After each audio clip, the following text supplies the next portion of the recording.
में उर्दू और हिंदी का जो गंगा जमनी तहजीब का जो ये सिलसिला है, ये सिलसिला बना रहेगा।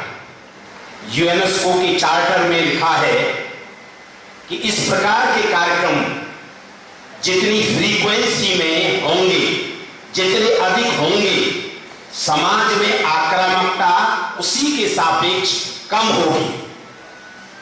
लड़ाई झगड़े, ईर्ष्या, द्वेष, फसाद सब कम होंगे। उसके बदले में सुख होगा, शांति होगी, अमन चैन होगा, सद्भाव होगा, सौहार्द होगा, और उसी के लिए यह आयोजन है।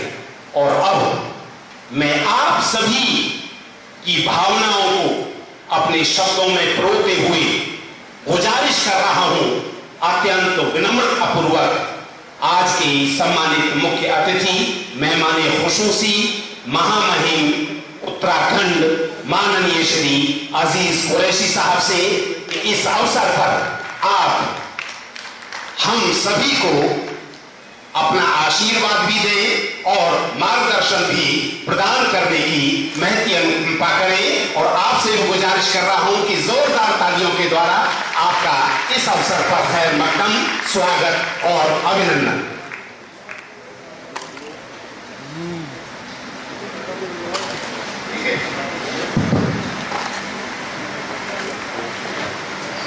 आज के मुशायरे और कवि सम्मेलन के मोहतरम सदर मेरे भाई इज्जत माफ जनाब नकवी साहब,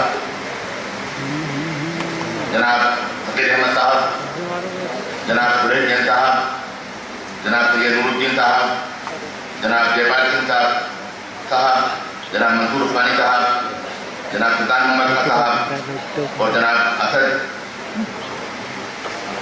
मौलाई साहब और मासूम नटवरी फाउंडेशन के तमाम अरकान के और दोस्तों और साथियों, ख़वातीन और हज़रात,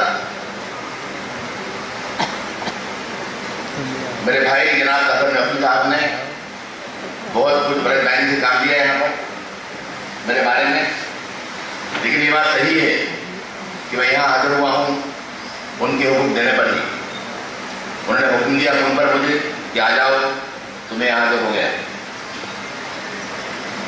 आज के मशायरे और कवि सम्मेलन जो होते हैं, अगर आप माफ करें मुझे, दो मशायरों और कवि सम्मेलन का जो अदबी ज़ौक़ था, अदबी मेयार था, वो लगभग आज खत्म होता जा रहा है।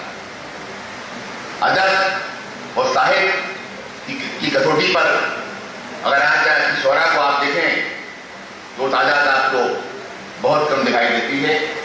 हाँ, गलेबाज शोरा, गलेबाज गाने गाने वाले कवि आपको मिल जाते हैं, सफल होते हैं, जिनको सुना जाता है। बुरा बताना भाई कोई शायर और कवि, इसका काम ये है कि वो अपने कलम को नश्तर बनाकर समाज के अंदर फैले हुए नासूरों का ऑपरेशन करे और तमाम फासिद मादे को जो सदियों से इस समाज की रगों में फेमस कर चुका है, उसको निकाल कर बाहर फेंकते हैं। तो जो शायर कभी ऐसा नहीं करता, वो न शायर है, न कवि है, न कौम और मुल्क का हमदर्द है, और उसको अदब साहित्य करने का कोई अपने अधिकार नहीं है, कोई हक नहीं है। अभी हमारे वाइस चाचा साहब ने कहा कि उनके पास 3 हाल है, अपनी और कंडीशन है, वहाँ अच्छे मशायरे कभी पहले होते थे। मैं आभारी हूँ उनका, उन्होंने आपको ही ऑफर दिया, आप लाभ उठाएंगे उसको। मगर अगर आप मुझे माफ करें तो अदब के साथ मैं उनसे कहना चाहूँगा कि हुजूर आली कि जनता का अदब, जनता का साहित्य एक कंडीशन हाल में नहीं होता।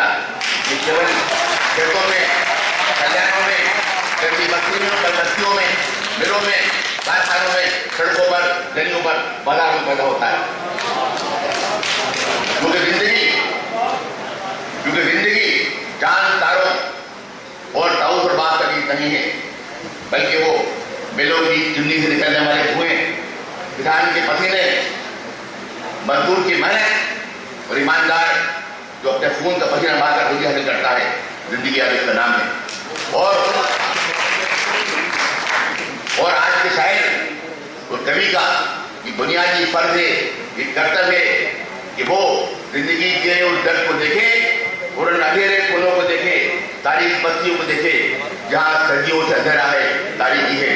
आजाद हिंदुस्तान में हजारों बस्तियां ऐसी हैं, मैं गवर्नरों के आपसे कह रहा हूँ जिम्मेदारी से, आजाद हिंदुस्तान में हजारों बस्तियां ऐसी हैं, गंदी बस्तियां, अंधेरी बस्तियां, जहां पर आज का रहने वाला मुझसे पूछे कि आजादी के सूरज की कौन सी किरण यहाँ पहुंचती है, मैं अपना सर शब्द बता दूंगा क्योंकि आज तक माँ आजादी की सूरज की किरण नहीं पहुंच पाई।